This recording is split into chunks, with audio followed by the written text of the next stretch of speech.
오래전에 한 대학을 졸업한 젊은 청년이 중소기업 회사에 취업을 도전을 했습니다. 1차, 2차에 합격을 하고 이제 최종 면접을 합니다. 최종 면접에 갔는데 인사 담당자가 나온 게 아니라 사장님이 직접 나오셨습니다. 어떤 질문을 할까 마음을 졸이고 있습니다. 이 회사에 대해서도 미리 알아봤고 또 자기 전공에 대해서 열심히 공부를 해왔고 예상되는 여러 가지 질문들을 다 준비를 해왔습니다. 그런데 이 회사 사장님은 준비한 것과 전혀 다른 질문을 이 청년에게 던집니다. 자네, 혹시 어머니 발을 씻겨 드린 적이 있는가? 회사 면접에서 전혀 예상치 못하는 질문을 사장님이 했습니다. 사실 그렇게 해본 적도 없고 또 그런 질문이 나오리라고는 전혀 생각 못해서 당황했습니다. 그러나 솔직히 대답했습니다. 예, 어머니 발 씻겨 드린 적이 없습니다. 사장님이 이 청년에게 하나 제안을 합니다. 오늘 저녁에 집에 들어가서 어머니 발을 씻겨드리게나, 그리고 내일 이 시간에 다시 와서 면접을 하세. 이 청년에게 생각지 못한 질문을 하고 또 그 질문에 대답을 못한 것에 대한 기회를 주었습니다. 이 청년은 돌아가면서 생각해 봤습니다. 자, 내가 어머니와의 관계가 어떤가? 그다음 사랑을 많이 받고 자랐고 어머니가 힘들고 어려운 가운데서도 장사를 하시면서 나를 대학까지 보내고 졸업을 시켜주셨는데 나는 어머니를 위해서 한 게 뭐가 있는가 하면서 집으로 돌아옵니다. 집에 도착했을 때 예전처럼 어머니는 집에 계시지 않습니다. 늘 아침 일찍 나가셔서 저녁 늦게 들어오십니다. 시장에 나가서 장사를 하십니다. 저녁 늦게 어머님과 돌아오셨을 때 이 청년이 어머니에게 말합니다. 어머니, 제가 오늘 어머니 발을 씻겨드릴게요. 회사에서 면접을 봤는데 면접하는 질문이 어머니 발을 씻겨드려 본 적이 있느냐라는 질문을 받았습니다. 그래서 제가 오늘 어머니 발을 씻겨드릴게요. 어머니도 생소하고 너무 당황스러웠지만 자식이 잘 되는 것이라면 뭘 못하겠습니까? 그래, 오늘 한번 발을 한번 씻겨봐라. 그래서 이 아들이 세수대에다가 물을 떠가지고 와서 어머니 양말을 벗겨드리고 발을 씻으려고 하는데 이게 웬일입니까? 어머니 발이 자기 발과 너무 다른 거예요. 나는 발이 뽀송뽀송하고 하얗고 반질반질한데 어머니 발은 시커먼 거예요. 시커먼 거. 그리고 이게 딱 만져보는데 촉감이 달라요. 내 발은 그래도 윤기도 나고 푹신푹신한데 어머니 발을 딱 만져보니까요. 꼭 나무 껍질 만진 것처럼 딱딱한 거예요. 그 순간 생각해 보니까 어머니가 자기 키우려고 새벽부터 나가셔가지고 저녁 늦게 들어오고 쉬는 날도 없이 그렇게 했으니 어머니가 무슨 화장을 하고 무슨 개인의 어떤 피부 미용을 해서 어떻게 했겠어요? 그걸 생각하니까 막 눈물이 나오려고 그래요.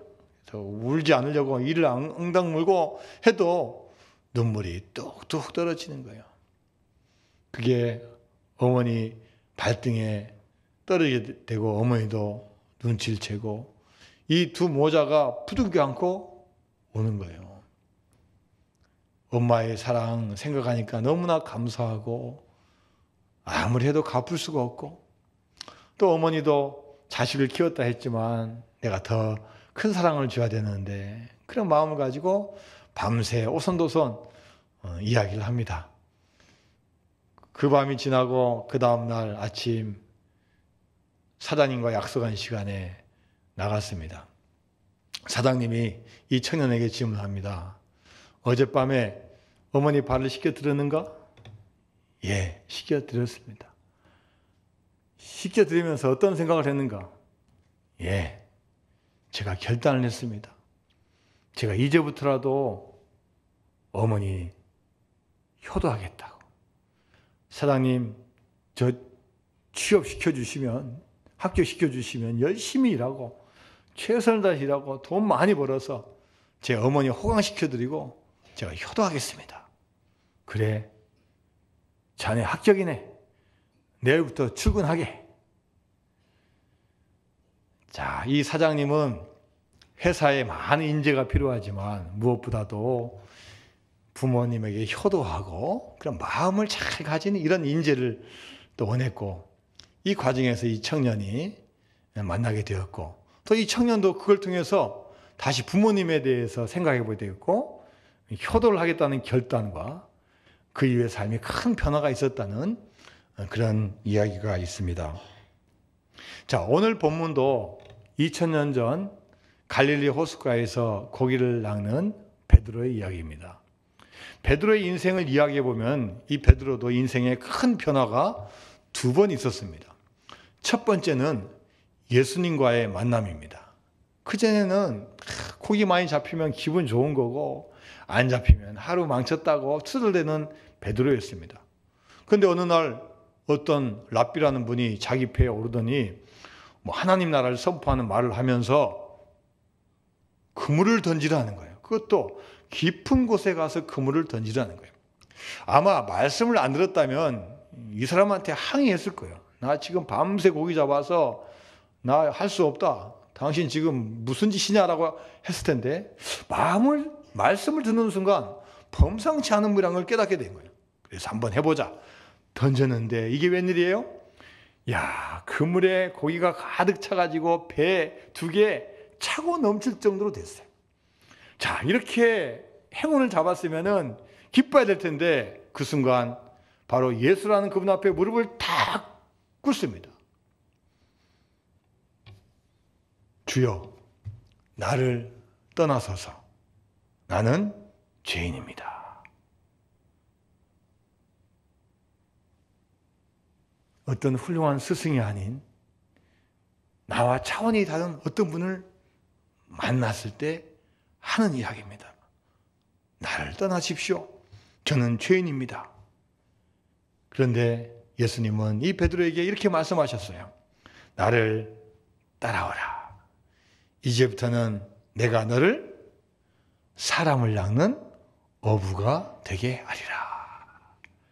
이게 지금 베드로의 인생에 있어서 턴하는, 변화되는 결정적인 순간입니다.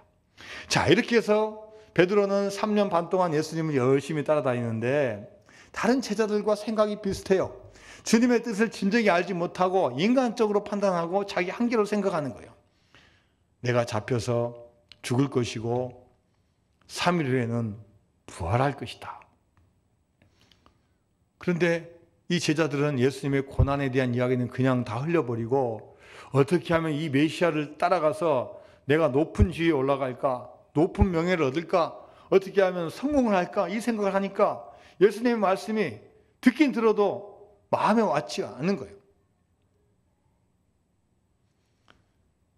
닭이 울기 전에 내가 나를 3번 부인하리라.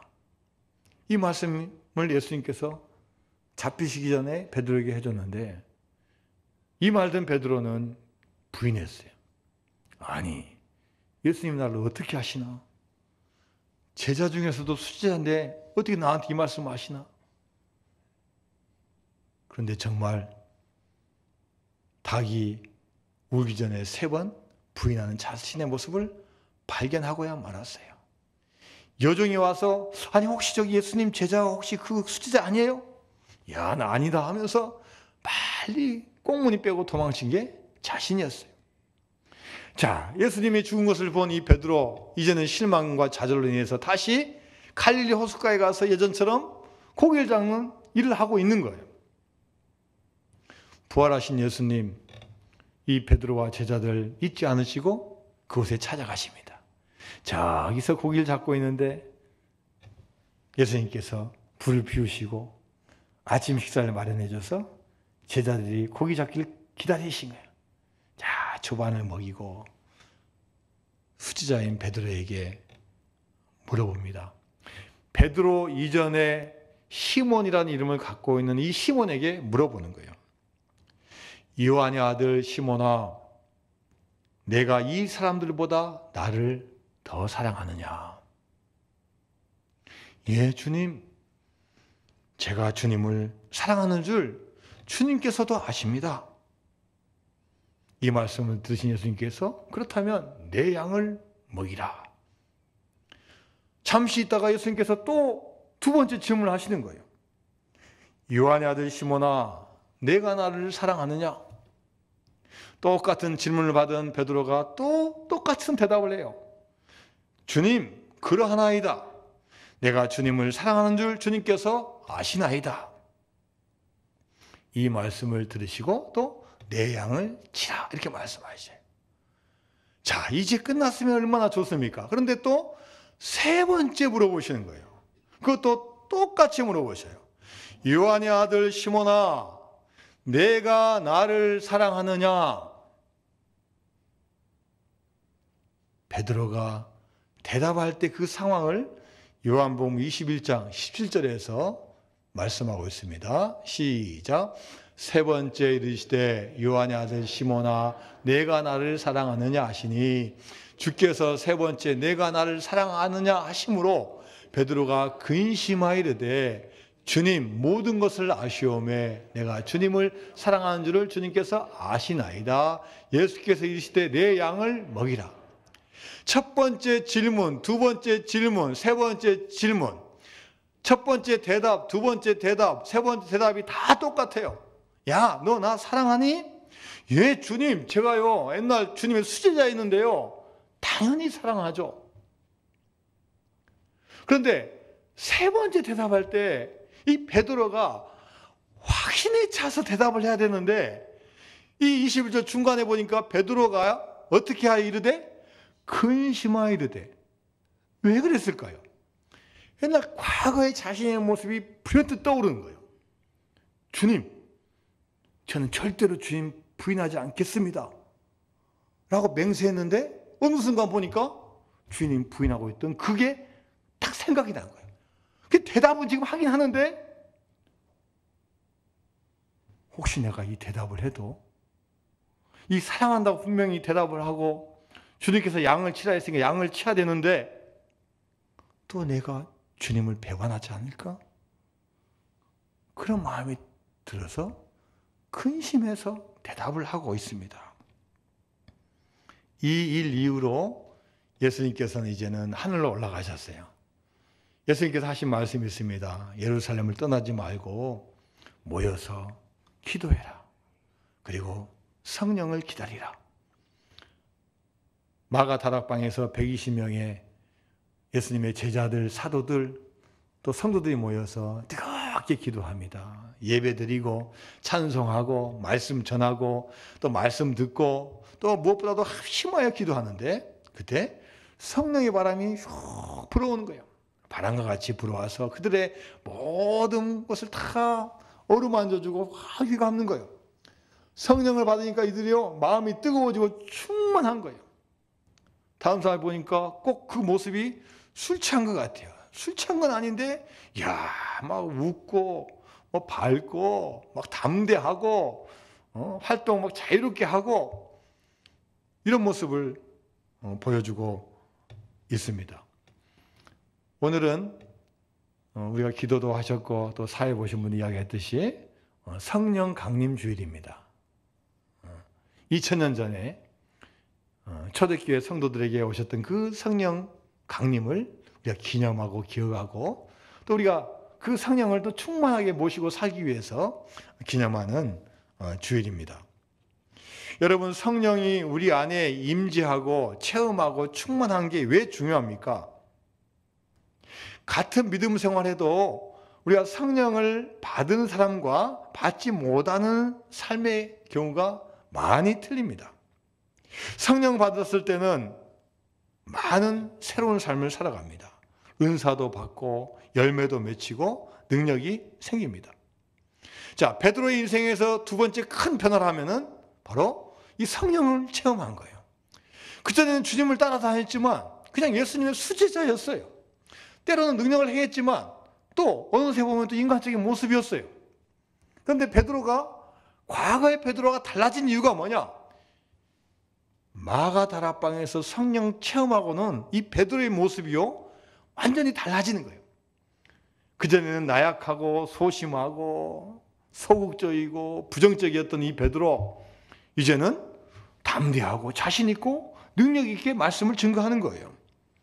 자, 오늘 본문의 5절과 6절 말씀을 한번 같이 볼까요? 시작. 이튿날 관리들과 장로들과 서기관들이 예루살렘에 모였는데 대제사장 안나스와 가야바와 요한과 알렉산더와 및 대제사장의 문중이 다 참여하여. 자, 지금 여기 보니까 여러 가지 직분들이 나와요. 관리들, 옛날에 장로들, 서기관들, 예루살렘에 있는 분들, 대제사장의 문중들이 다 참여해요.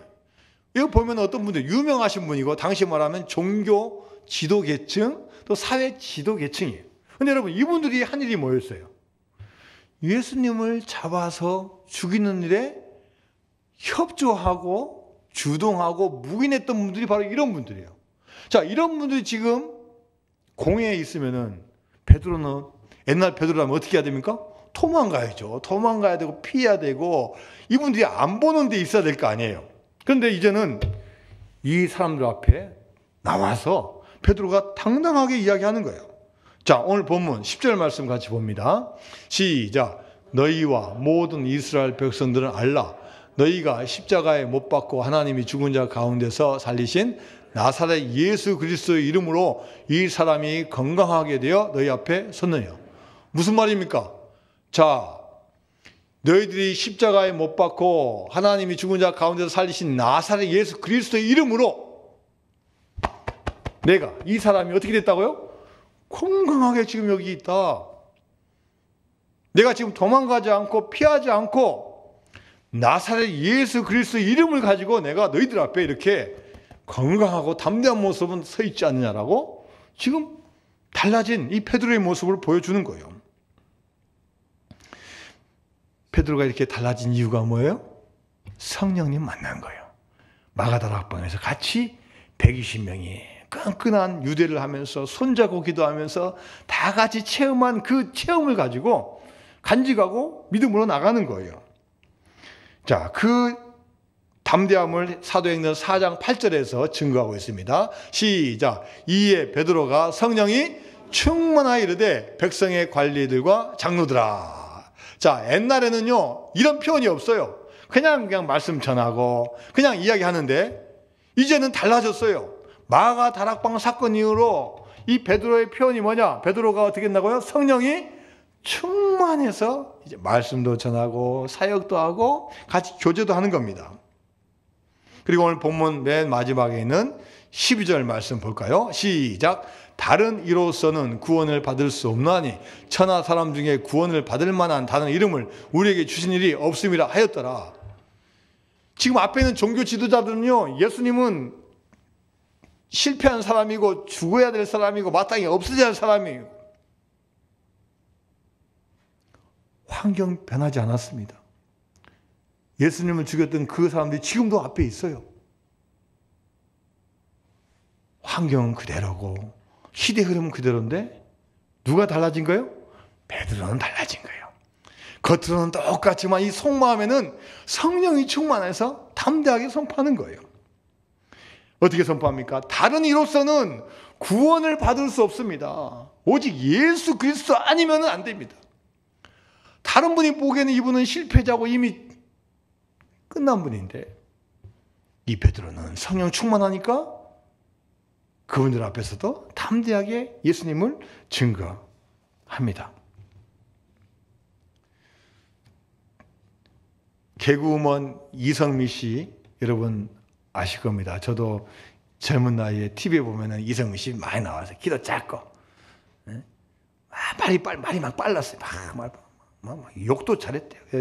이 동료들 사이에 별명이 뭐냐면 욕쟁이. 얼마나 욕을 잘하는지. 갑자기 이분이 TV에서 안 보입니다. 알고 봤더니 캐나다로 이민이 가셨어요. 캐나다 밴쿠버에 살고 있습니다.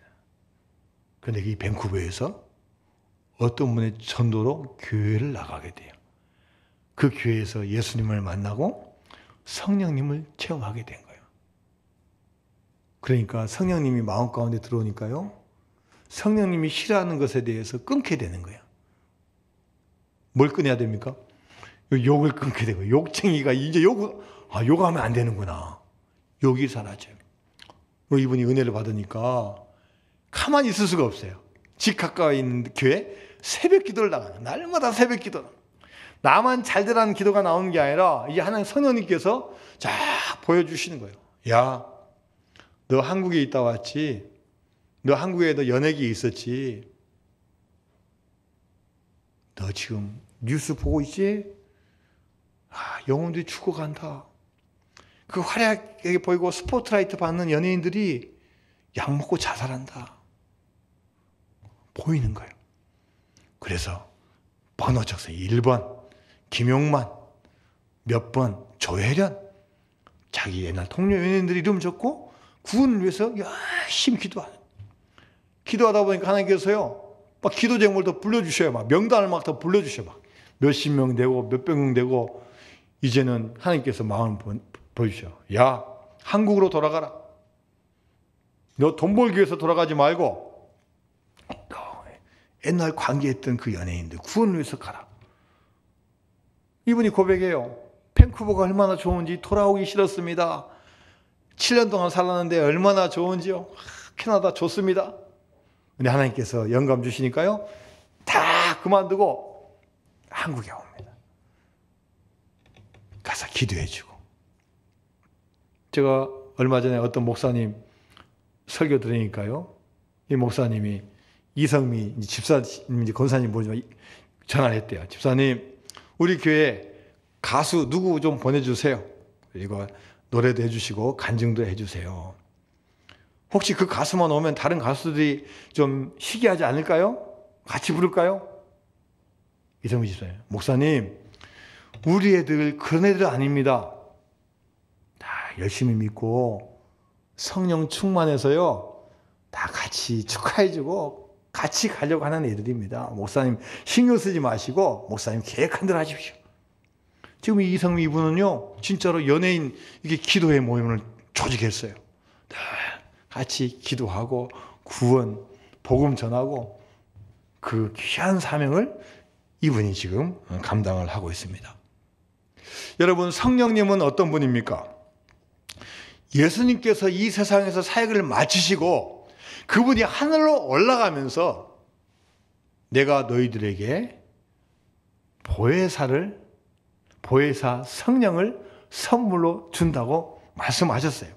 이 보혜사는 헬라어로 파라클레이토스인데, 이 파라는 옆으로라는 뜻이고 클레이토스는 부르다는 말이에요. 성령님은 우리를 옆으로 불러주시는 분이라는 거예요. 오늘 우리 강집사님께 찬양해 주셨지만, 그와 같이 너희를 버려두지 않으시고 함께 하기 위해서 예수님의 어떻게 보면 가신 그 빈자리를 채워주시고 우리와 함께 하시기 위해서 오신 분이 바로 이 보혜사 성령님이십니다. 성경에 많은 번역이 있는데 다 이렇게 해석을 해서 이 보혜사를 보호자다, 협조자, 위로자, 상담자, 돕는 자, 다 뭐예요? 다 저와 여러분을 다 돕기 위해서 오신 분이 성령님이에요. 여러분, 이분과 함께 해야 되지 않겠습니까? 나 혼자 살려고 하면 안 되고, 나 혼자 결정하려면 안 되고, 나 혼자 능력으로 하면 안 된다는 거예요. 주님께서는 지금 이 순간에도, 야, 너 성령님과 함께 해라. 너 성령 충만해라. 그러면 내가 너 앞길을 인도할 거야 라고 지금도 말씀하고 계신 줄로 믿습니다. 여러분, 그래서 우리는 성령 충만한 삶을 살아야 됩니다. 그 삶을 살다 보면요, 우리도 모르는 사이에 성령의 열매가 주렁주렁 열려요. 갈라디아서 5장 22절에서 23절까지 보면요, 성령의 열매가 나와 있어요. 자, 다 같이 한번 볼까요? 시작.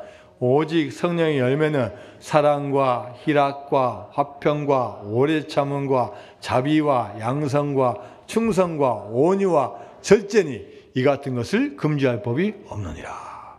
성령 충만한 삶을 살아가면 어느 순간에 보면은 그분을 보면은 그분 안에는 사랑이 있어요. 그분 안에는 희락, 기쁨이 있어요. 그분 안에는 또 뭐가 있습니까? 평안함이 있어요. 어려운 상황이 와도 늘 불안해하지 않고 화평이 있어요. 또 어떤 일이 있을 때 길게 참아요. 쉽게 화내지 아니하고 갑자기 바꾸지 아니하고 오래 참고 오래 견뎌요. 그 다음에 자비와 양선 비슷한 말이에요. 베풀고 포용하고 좋은 일 합니다. 그리고 충성해요. 베드로는 충성을 하려고 했지만 실제로 어려운 사건이 오니까 충성 못했어요. 왜요? 인간적이니까. 그런데 충성의 열매를 다 맺은다면요, 그가 하는 사역을 보면은 끝까지 충성하는 거예요. 심지어 죽고 순교하기까지 충성하는 거예요. 온유와 절제니, 온유가 뭡니까? 부드러운 거예요. 스펀지처럼 받아주는 거예요. 누가 찔러도 다 받아주고 안는 거예요. 플라스틱같이 뾰족하지 않고 스펀지처럼 다 품어주는 거예요. 절제가 뭡니까? 방황하거나 방탕하거나 쾌락을 즐기거나 그쪽으로 가지 않는 거예요. 절도가 있어요. 아낄 줄 알고 또 쓸 때 쓸 줄 알고 균형을 맞출 줄 알고. 여러분, 이거 인간적으로 내가 해야지 노력한다고 되는 게 아니라 성령 충만함 받아서 믿음의 길을 가면은 하나님께서 포도송이를 크게 열게 해주는 것처럼 여러분에도 풍성한 열매를 맺게 하여 주실 줄로 믿습니다. 하나님은 성령 받은 사람을 사용하십니다. 그리고 큰 능력을 행하십니다. 베드로가 예전에는 말을 해도 그렇게 능력이 없었는데 성령 받고 일을 하니까요, 어마어마한 열매가 벌어지는 거예요. 자, 사도행전 2장 40절에서 41절까지 말씀입니다. 시작. 또 어떤 말로 확증하며 권하여 이르되 너희가 이 패역한 세대에서 구원을 받으라 하니 그 말을 받은 사람들은 세례를 받으며 이날에 신도의 수가 3,000이나 더하더라. 이야, 베드로가 말씀을 증거하니까요, 신도의 수가 3,000이나 더하는 거예요. 300명도 힘들고 30명도 힘들고 3명도 힘드는데 하나님께서 능력 주시니까 자기 힘으로 하는 게 아니에요. 자기가 열심히 뛰고 조지가 있어야 하는 게 아니라 하나님의 영을 받아서 말씀을 증거하니까 막 움직여서 그날에 세례받고 주님께 돌아온 자가 3,000명 되는 역사를 행해 주십니다. 여러분, 이 세상에서 우리가 구해야 될 거 많이 있습니다. 필요한 거 많이 있습니다. 그러나 무엇보다도 여러분, 성령 충만함을 먼저 구하시기 바랍니다. 여러분, 기도하실 때 주여 성령 충만케 해주세요. 오늘도 성령 충만한 삶을 살게 해주세요. 하나님, 성령 충만해서 성령 열매를 맺게 해주세요. 먼저 구하면 나머지 것들은 하나님께서 도와주시고 채워주실 줄로 믿습니다. 사도행전 1장 8절 말씀, 성령이 너에게 임하시면 너희가 권능을 받고 예루살렘과 온 유대와 사마리아와 땅끝까지 이르러 내 증인이 되리라 하시니라. 성령을 받으면요, 성령을 받으면 능력이 생기는 거예요. 능력이 생겨요. 내가 능력을 위해서 뭘 하기 이전에 먼저 하나님의 충만한 성령을 받으면 하나님께 능력도 주시고 열매도 주시고 각종 은사를 여러분에게 주실 줄로 믿습니다. 찬송가 66장 1절 찬양은요, 악보 같이 한번 불러볼까요? 1절만.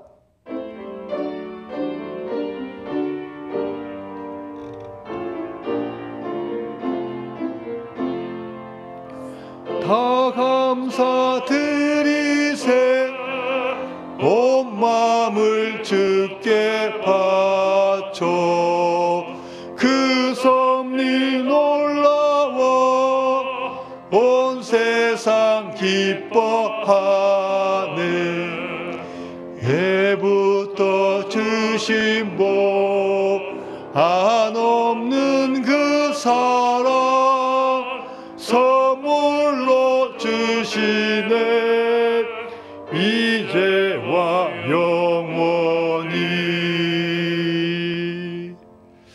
여러분, 이 찬양을 언제 부르면 은혜가 되겠습니까?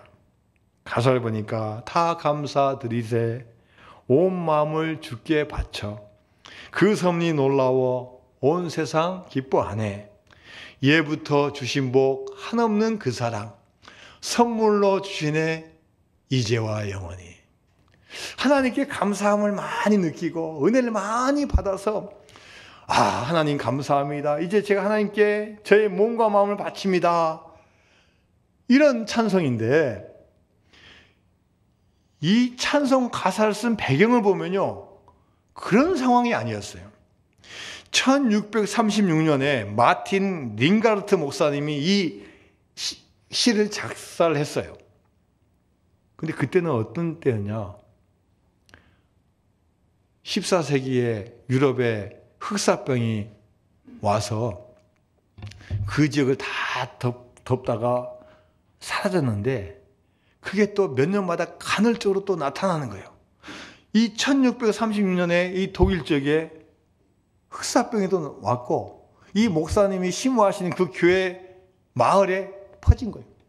하루에도 수십 명씩 죽어가는 거예요.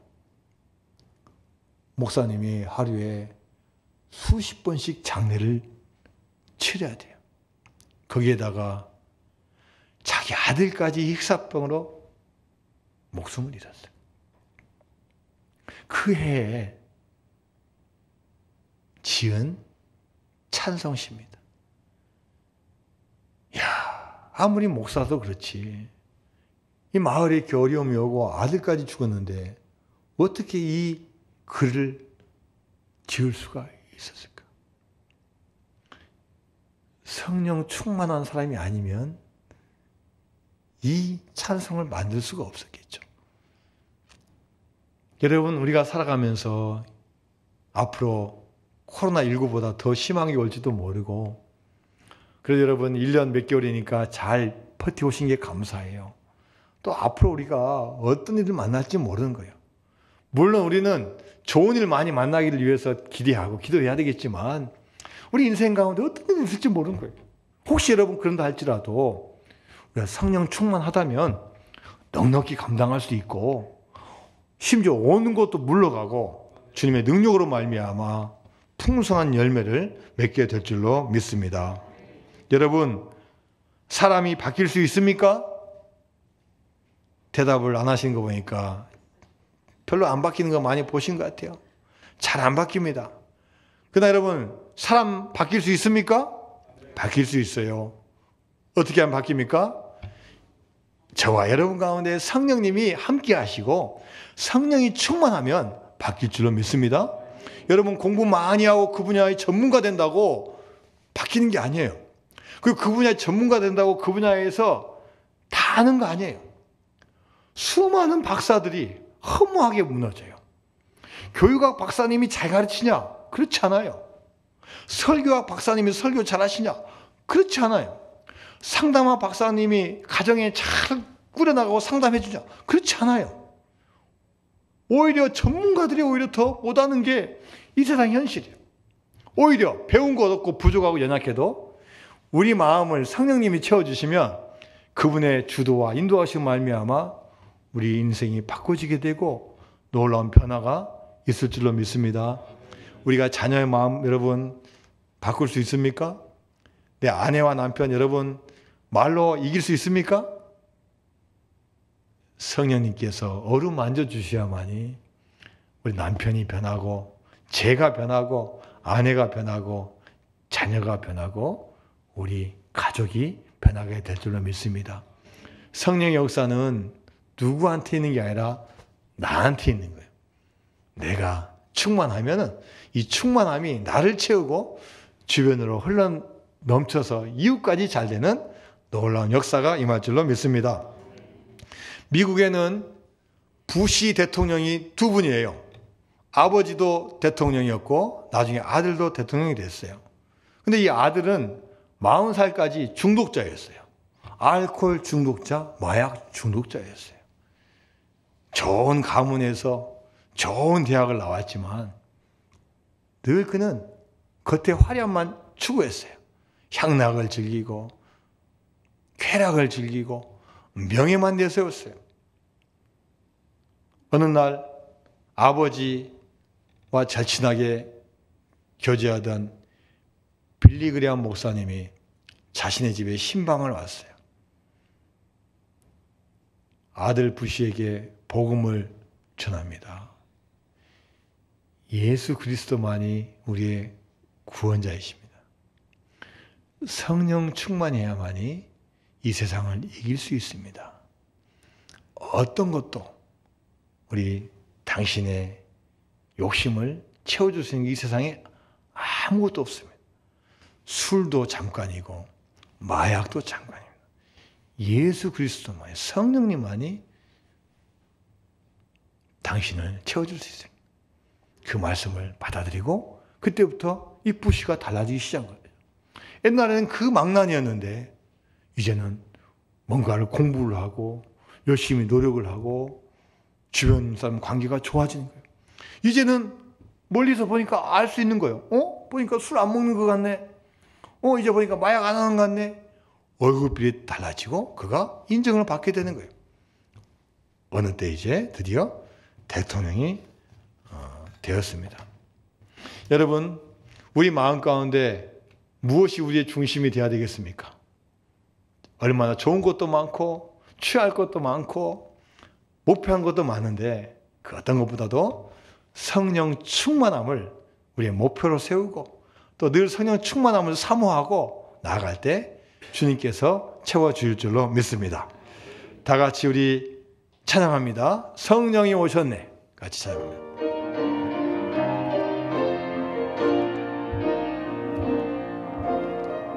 허무한 시절 지날 때 기쁜 한숨 내쉴 때 그런 풍경 보시며 단식하는 분이네. 고와 같이 너희를 버려두지 않으리. 내가 너희와 영원히 함께하리라. 성령이 오셨네. 성령이 오셨네. 성령이 오셨네. 내 주에 보내신 성령이 오셨네. 우리 인생 가운데 친히 찾아오셔서 그 나라 꿈꾸게 하시네. 억눌린 자 갇힌 자, 억눌린 자 갇힌 자, 자유함이 없는 자, 피난처가 되시는 성령님 계시네. 주의 영이 계신 곳에 참 자유가 있다네. 진리의 영이신 성령이 오셨네. 성령이 오셨네. 성령이 오셨네. 성령이 오셨네. 내 주에 보내신 성령이 오셨네. 우리 인생 가운데 친히 찾아오셔서 그 나라 꿈꾸게 두 손 들고 찬양합니다. 성령이 오셨네. 성령이 오셨네. 성령이 오셨네. 내 주에 보내신 성령이 오셨네. 우리 인생 가운데 친히 찾아오셔서 그 나라 꿈꾸게 한 번 더 고백합니다. 성령이 오셨네. 성령이 오셨네. 성령이 오셨네. 내 주에 보내신 성령이 오셨네. 우리 인생 가운데 친히 찾아오셔서 그 나라 꿈꾸게 하시네. 이 시간 우리 한 2분 정도 다 같이 통성으로 기도하러 가겠습니다. 하나님, 성령에 사로잡힌 사람 되게 하여 주옵소서. 성령 충만케 하여 주옵시고 성령 충만함으로 말미암아 능력받아서 이 능력을 가지고 하나님 나라를 위해서, 우리 가정을 위해서, 우리 기업과 우리 직장을 위해서, 우리 자녀들을 위해서, 부모님을 위해서, 또 이웃을 위해서 마음껏 활동하고 쓰고 베푸는 능력의 삶이 되게 해 주십시오. 나의 힘으로 할 수 없습니다. 옆에 와서 불러주시고 도와주시는 성령님을 만나기를 바랍니다. 하나님, 이제 내가 율법적으로 살지 않게 하여 주시고, 너무 세상 바라보고 살지 않게 하여 주시고, 성령 충만해서 하나님 나라와 의를 구할 수 있는 사람 되게 해달라고 다 같이 우리 통성으로 기도하겠습니다. 하나님 아버지 감사드립니다. 오늘 저희들 사랑하여 주셔서 주의 전에 불러주심을 너무나 감사드립니다. 하나님, 우리가 하나님의 성령 충만함을 받는 귀한 분 되게 해주심을 너무나 감사드립니다. 회개합니다. 주여 하나님, 주님 앞에 나왔습니다. 주님의 믿음을 잘 지키는 귀한 사람 되게 하여 주옵시고, 하나님, 내가 어떻게 할 수 있겠습니까? 성령님 사모합니다. 제 마음 가운데 찾아오셔서 성령 충만한 삶을 살게 하여 주옵소서. 성령 충만해서 다른 거 다 나쁜 거 못 오게 하여 주옵시고, 물러가게 하여 주옵시고, 사탄과 유혹 없게 하여 주옵시고, 방탕 없게 하여 주옵시고, 허무한 거 다 사라지게 하여 주옵시고, 주님 주시는 평화와 따뜻함을 가지고 이 세상에서 이겨낼 수 있는 저를 될 수 주님께서 인도하여 주옵소서. 하나님, 내가 열심히 살았는데 너무 허무한 삶을 살고 있지 않습니까? 하나님께서 저희를 부모가 되어 주셔서 그와 같이 버리지 아니하시는 참 하나님이 된 줄로 믿습니다. 하나님, 믿음 잘 지켜서 오신 성령님을 받아들이고 성령 충만한 삶을 살아가서 하나님 나로 말미암아 가정이 잘 되고 이웃이 잘 되고 교회가 잘 되고 이 대한민국이 잘 될 수 있는 놀라운 역사가 나로부터 시작될 수 있도록 성령 충만함 임하게 하여 주옵소서. 하나님 감사드립니다. 성령 충만함 저에게 허락하여 주실 줄로 믿습니다. 모든 유혹과 모든 거 다 물리치고 주님이 우리 안에 거하셔서 주님과 동행하는 삶을 살아갈 수 있도록 인도하여 주옵소서. 예수님의 이름으로 기도드리옵나이다. 아멘.